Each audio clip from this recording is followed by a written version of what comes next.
Does your Race Studio 3 have all kinds of open space like this? Or you really want it to be like this? Or you want the weather? Well, it's easy to get. To do it, you go to the top right of your window and you select this button right here. It looks like an empty box. And it gives you the option to show your preview on the right or the bottom. And once we've selected whether we want the information on the right or the bottom, we have a screen like this. Just like other parts of Race Studio 3, you can click the dividers and change the size of these panes as you want. In the summary data that's at the bottom below the session list and next to the full database, we start out with the summary data.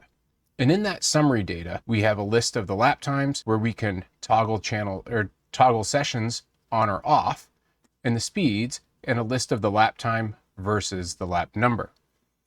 When we go to the next view, which is the lap report, we can do the same. We can turn sessions on and off. We can sort by the different columns, and we get a report here. One of the nice things with this graph is that we're able to look at the variance across the track. So we can see the brake zones were pretty consistent. The top speeds were very different. It's a very quick way to look at your data and see that spread. And again, you can go to these gears and you can pick various channels, anything that happens to be in your data.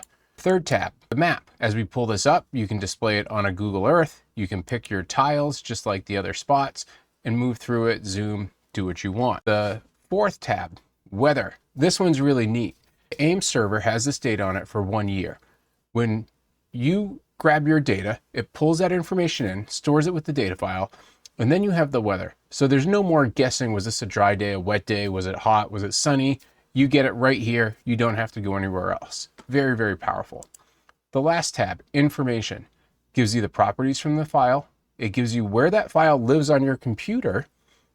You can open it or export, and then you get all the system information. This happens to be iRacing data.